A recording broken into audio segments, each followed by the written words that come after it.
Next up on the agenda, we have Mosha, our CTO. He asked that I don't do much of an intro. He's not the best. He doesn't like to speak publicly. But in the wise words of Marshawn Lynch, he's just here so he doesn't get fined. Mosha, I'll pass the baton off to you to talk to us about what you're building with Firebolt. Thanks, Art.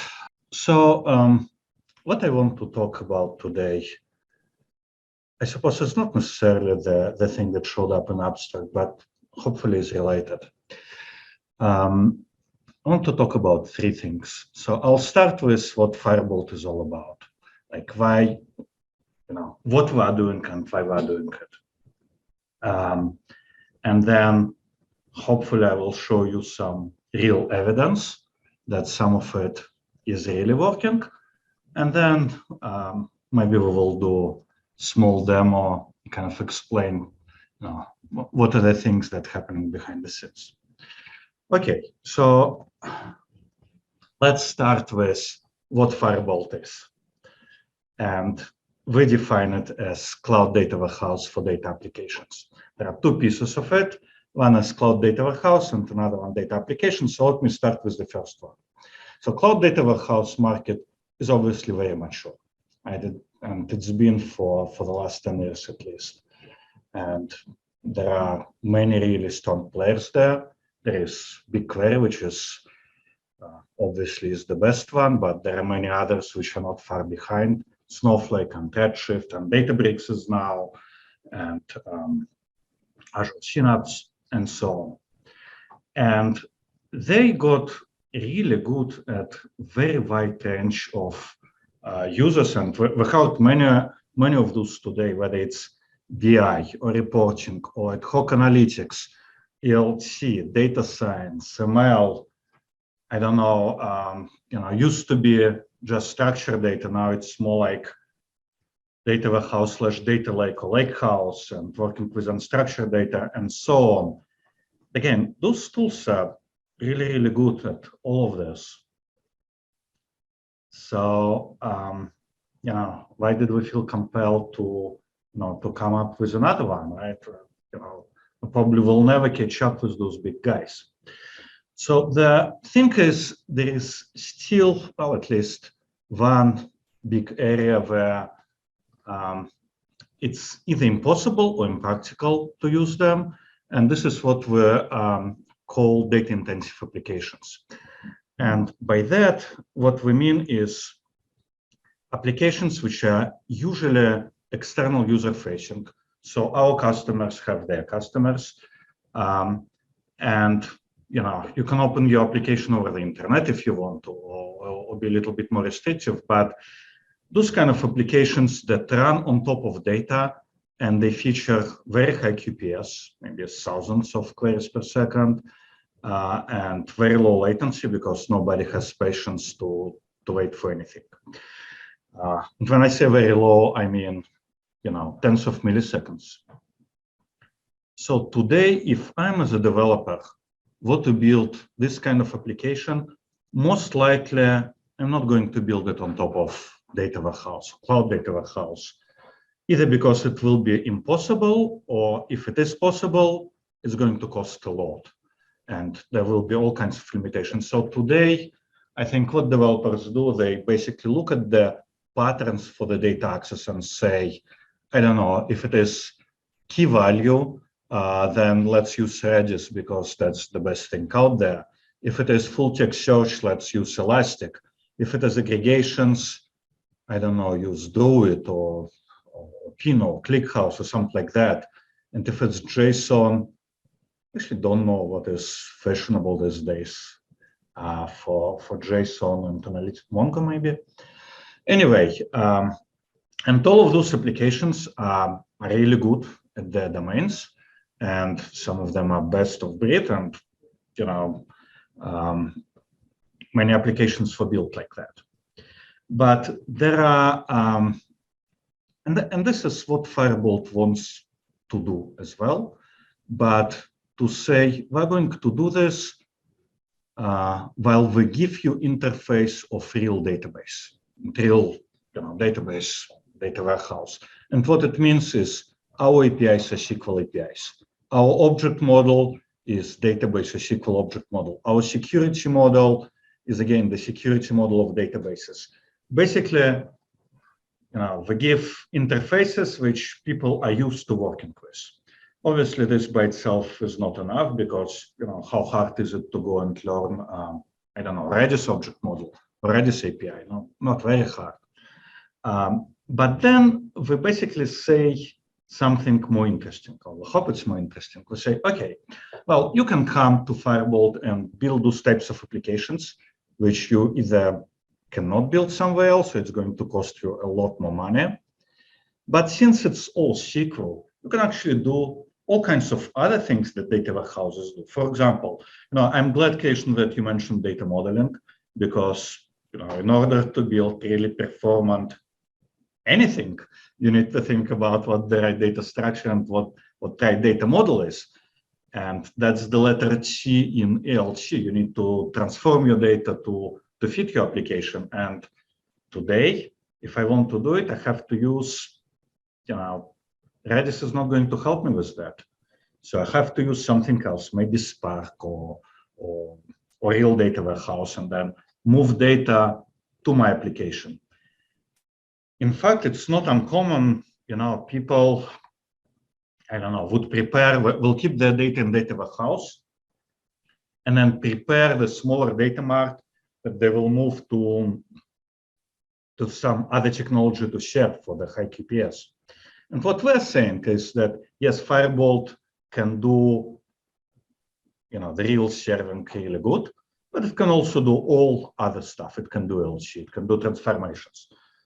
Probably not as good as mature cloud data warehouses, but hey, you won't have to move your data around and you staying within the same environment. It's the same SQL. So just think about it. If preparing your data is going to be, let's say, 3 times worse than what it would be somewhere else, but sharing will be 100 times better for your most important application. So I hope that's kind of easy choice that people will make. So this is what we're trying to do. We want to be a cloud data warehouse. We're not going to be best at everything. In fact, at most of the things, we're not going to be best. Sorry, Firebolt marketing. But we're going to be best at what we're building for, what we think is the most important for our users. And everything else will be good enough. And you know what? When I say 3 times worse, maybe it will be only 1.5 times worse, or maybe only 10% worse. I don't know. So that's the dream, that's our vision. So let's see, let me try to show you that it is actually possible. It is possible to serve those types of data applications on top of Firebolt. And the best way to show it is to actually show you what our customers are doing, okay? So, and that's what I'm going to show you now. So I will pick a couple of customers, completely anonymous, but all the data is real. So let's take a look at customer number 1, overclock number 1. And what we see here is about a graph which shows queries per second for about 1 hour of the application is running. So, it varies here and there, but it goes at around 250 queries per second. And then towards the end, it drops to about 200. Not sure why, but that's how the workload looks like. Okay, so this by itself pretty cool. Let's see, while it was going on, the median latency was 14 milliseconds.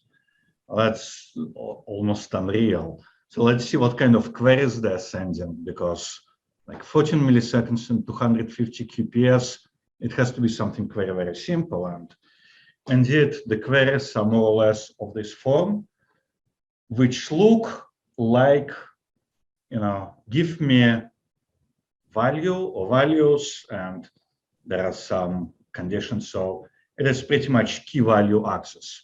Okay, this is something that you probably would use any key value store for that.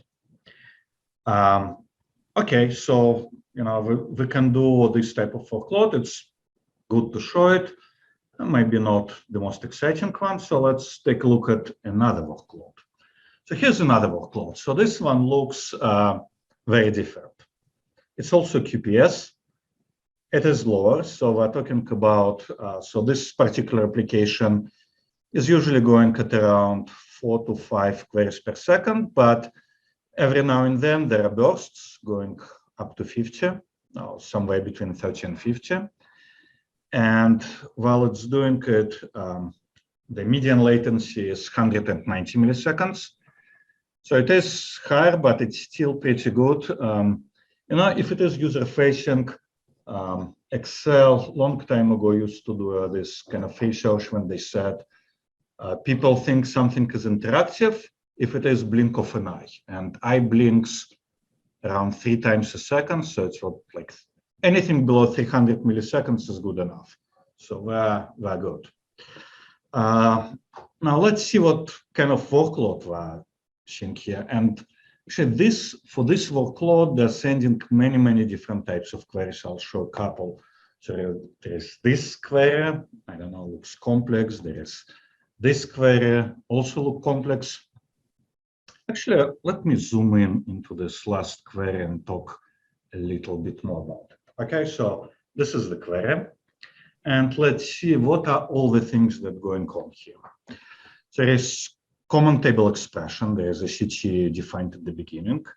And in this CT, there is some filtering going on, which is kind of similar actually to filtering that we saw in previous workload. But there is also join and left outer join. So we're talking, this kind of interactive workload that does that too. There is an array lambda functions used. So let me say a couple of words. So Firebolt, just like any other modern cloud data warehouse, supports structured and semi-structured data. It supports arrays, which kind of became very popular. I like to think that BigQuery popularized them. So what it does, lambda functions is goes a little bit beyond first order logic, predicate logic, which SQL is built on, but it still fits into the model. So it says for every element of the array, go and apply some kind of function. And function here is also not the easiest one.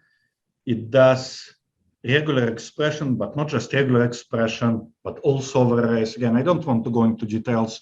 My goal here just to show how impressive and complex this query is. And by the way, regular expression was pretty complex as well. Let's see what else. There is a main query. It has subquery, which does aggregations. And then there are aggregations on the outer query. So a lot going on here. And we still can handle bursts of 50 QPS. I'm sure with 200 milliseconds median, they probably could have handled it sustained as well. So we are the platform for developers to build applications, and developers like to have a lot of control. So we give a lot of control.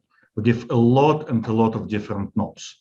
And sometimes it goes against the idea of easy to use. When you talk easy to use, you just press the button and everything magic, right? It's like Snowflake experience or BigQuery experience, or most of the serverless products experience.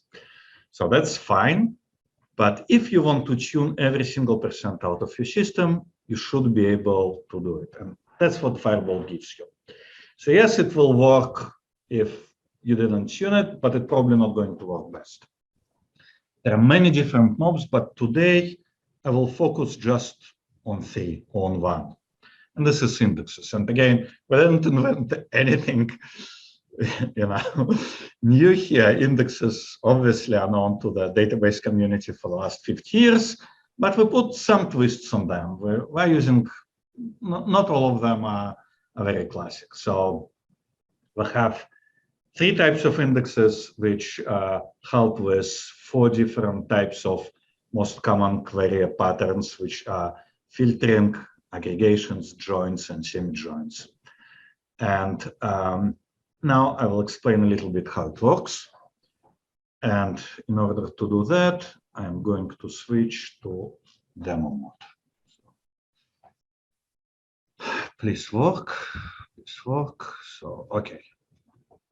So what I'm going to show you in this demo, if it works, is to have something familiar that people can relate to. I have loaded here CPCH database on 100 scale, which is about 100 gigabytes. And I also picked, because we talked a lot about saving costs or getting performance per cost. So I picked probably the cheapest possible engine I could use. It's 8 cores, 64 gigabyte of memory. It costs you about single node, costs you about $200 an hour to use. It's probably, if you are using in every other platform, it will be extra small, something like that. Okay, so I want to show that we can do, and again, 100 gigabytes is obviously not a lot of data, but this is also very weak machine. So let's see. Let's start talking about, which was the first one? Sparse indexes. Okay, so let's run a few queries. Okay, let's run first query against the customer table. Customer table is 15 million rows, and I'm looking name and phone by name. Okay, so let's see. Okay, we're done. It shows 0 seconds. Of course, 0 seconds is not enough resolution. Let's take a look at query history and let's see what happened there. So it says it took 5 milliseconds to do it. Okay, so how you do 5 milliseconds over 15 million rows table? I use indexes. Again, there is nothing groundbreaking here. And to see how it actually worked, there is, let's take a look at another value here, which says scan rows. And we scan 8,000 rows. So those type of indexes in Firebolt, they're called sparse indexes. And sparse for a reason, we don't index every single record. We index every 8,000 records. So also it depends on how they look like. Because we say, you know what, to scan 8,000 is going to be good enough and we'll keep our index size small. Now, remember I talked that obviously Firebolt is not going to be good for every type of query. You need to design for applications. So let's do something that is not going to be good at. So we will now look up this customer by their phone number. We don't have index on phone. So let's see. It finished. Let's actually take a look how long it took. A little more precise. So now it's horribly slow. It's 98 milliseconds. Actually, it's not horribly slow. 98 milliseconds is not bad either, but it's what, 20 times slower. And we can see now that it had to scan all 15 million. So these were very simple queries, but also the ones that we show customer workloads do. We can use indexes not just in straight predicates, we can use them in semi-joins too. So now what I'm doing, I'm saying I'm going against order tables, and let me see, order tables was 150 million rows, so it's a little bit bigger now. And I want to find all the orders from this customer, so I'm going to look up customer by name. And then I'm going to look up all the orders this customer made, and let's run it. And again, it shows 0, but it's going to be more. History, it shows 4 milliseconds. Okay, so how is it possible that going over 150 million rows was faster than 15 million rows? Well, that's because we're only reading single column, and before that, and it's integer, and before that we were reading 2 strings. So I saved 4 milliseconds, not bad. But let's go over our biggest table here, which is line item. And in line item, we have 600 million rows. So let's do that. And okay, let's see, how long did it take? History refresh. It took 16 milliseconds, and we scanned around 600,000 rows. So I don't know if you learned anything insightful other than the fact that indexes work. But let's take a look at something else, how we design storage and how it affects some of other features that that we do, and the ones that I will demonstrate a little bit later. So when we look at our tables, now there is name and number of rows and size, but there is also something called number of tablets. So tablet is piece of a table. So our table is divided by tablets. It's again very, sharding, very standard technique. But some called micro partitions in Snowflake and called something else in every other data warehouse. But what you can see is we tend to pick very small number of tablets, and rows per tablet is like 66 million. It can go up to 100 million and even more. And the reason we do it is because it is really, really good for our indexing. The bigger the tablet is, the more efficient with indexes. However, it also, the way we design other features, like some of them are not easy to work with big tablets. So I will go back and mention how we do design for other features a little bit differently. So let's now go, so we looked at lookups and semi-joins. Let's look at aggregations now. So in aggregations, there's really a very known trick from the OLAP days, how you improve your aggregations. You just pre-compute them.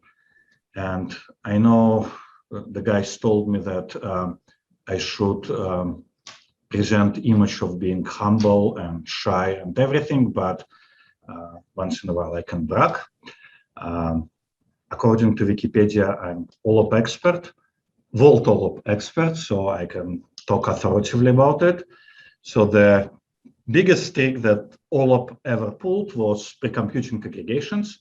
And this is the same trick that data warehouses are doing these days. They do it in slightly different way using materialized views, and materialized views evolved a lot. They used to be manual, now they're automatic.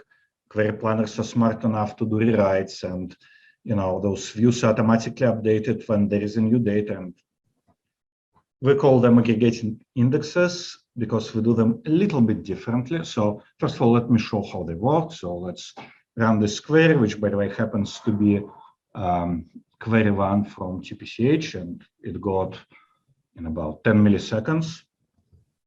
Again, the reason it got that fast, it never went against the line item table. It never scanned all 600 million rows. Actually, I think, how do I do that? Yeah, I can show you query plan, and see, it's saying it's hitching aggregating index, okay? And that's why it was so fast. But we like our, since we call them indexes, we like them to stay up to date all the time. And it's a little easier to do when you're adding new data. And it's a little bit harder to do when you're updating data or removing it. So, all databases have, GML support, they have insert support, but also update and delete. And Firebolt has update and delete too. And when we were designing our delete, basically we said it's actually true about every feature that we do. We say every feature that we do, design it, do it in whatever way you want to, but you cannot hurt the most important characteristics of Firebolt. So the serving the workload, cannot hurt the performance. So delete itself doesn't have to be necessarily fast, although we'll get there too. But once you're doing deletes or updates, performance of the queries should stay the same. So it cannot affect any of the indexes that we have. So let's put this theory to test. So let's see. So here, I want to delete some orders from my line item table. and order 1,001 million, and there are 7 orders like that. So let me run delete. Delete itself is going to take a couple of seconds, although it should be much faster, but for the purpose of this demo, I turned off use of primary index for it. Don't ask why. It's a demo. Now let me go to my aggregate query and run it, and it is just as fast as before.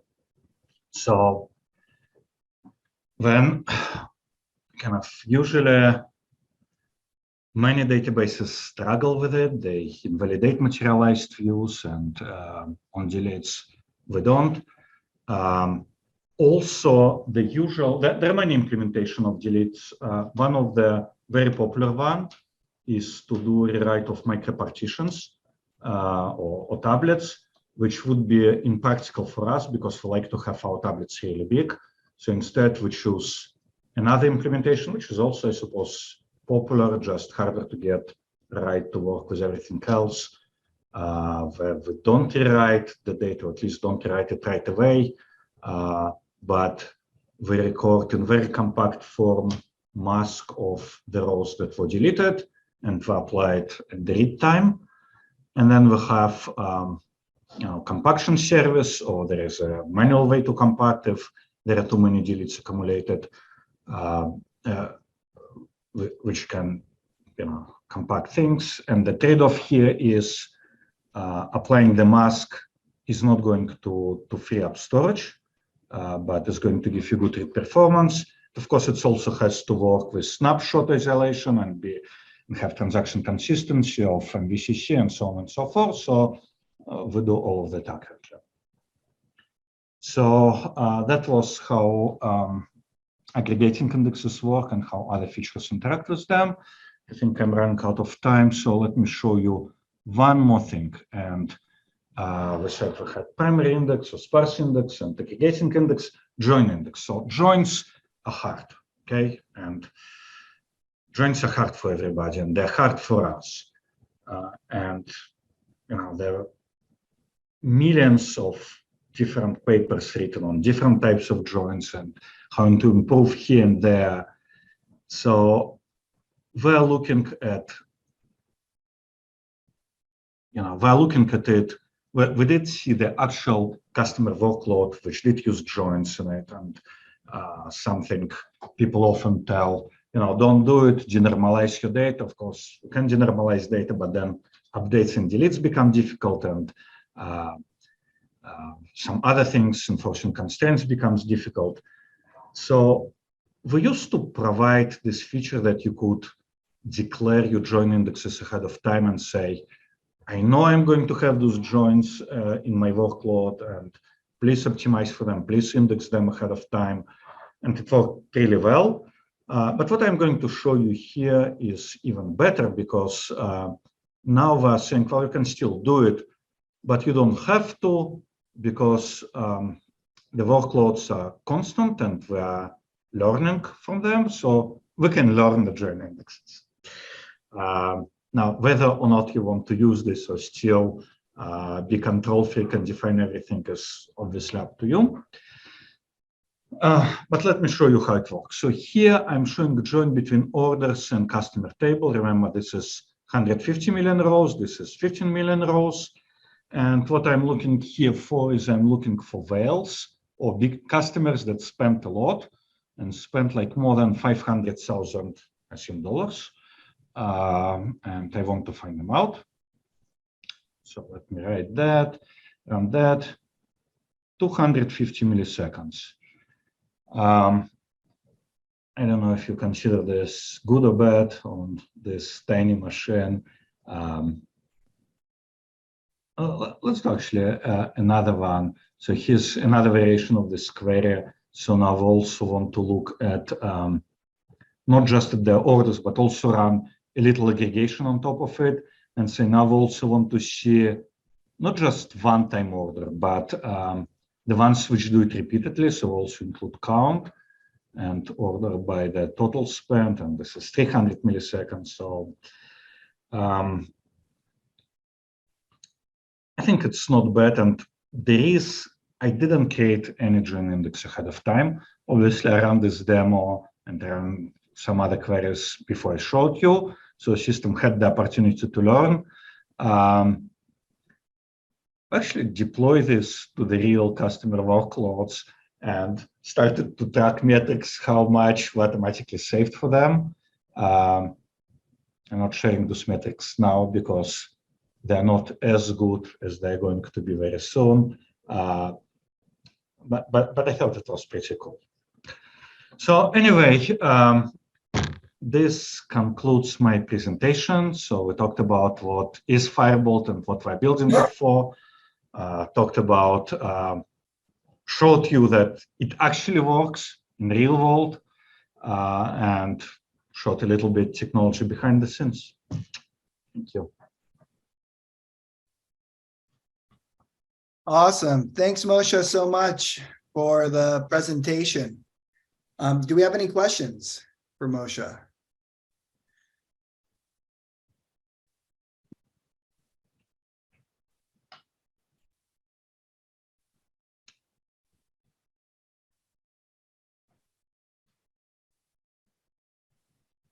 I know Rob's been answering a few. Any for Moshe directly? We have one. We have a couple here. All right, let's start with the first one. When can we expect auto indexings? So auto indexing, so first of all, we only do it for join indexes. It's actually deriving materialized views, again, deriving aggregating indexes automatically is, Redshift has this feature now, but it's much easier to do something wrong there. So with join indexes, you should expect it now. We're running it in production now. So some of the customers are already on it. So probably within next few weeks, if everything goes well, everybody will have it. Cool. One more question here. Do we have any stats to share on bulk inserts? Yeah, like what kind of stats? How good is insert? Yeah, I don't have it here. Would it be helpful if I touched on it from the field, Moshe? Yeah, Rob, please. Yeah, you have the real experience. So there's no hard number, I'm afraid. Everything depends on the individual workload. That's just life. I can't tell you that ingesting a 1K file or a million 1K files is going to be the same as ingesting, 1,000 10K files. What I can tell you is that we have the opportunity with Firebolt to tune ingestion engines to make that ingestion happen as fast as humanly possible. Now, there are some limits. For instance, if you read too much from S3, you will get throttled by AWS. But we're perfectly happy building an engine that will run it right to the limit where AWS will throttle you. So what's the ingestion efficiency? Really, our limit is how fast will Amazon allow us to read data from object storage.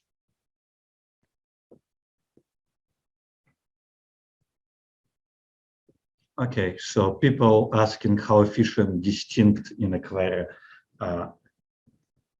If the question is about count distinct and not just distinct, actually count distinct, one of the interesting things, I didn't show it here, but count distinct is a difficult thing. And again, many times you see databases which don't allow materialized view, don't allow aggregations with count distinct, or if they do, they cannot derive other aggregations out of it. In Firebolt, we do allow count distinct. It is hard, but we can do it.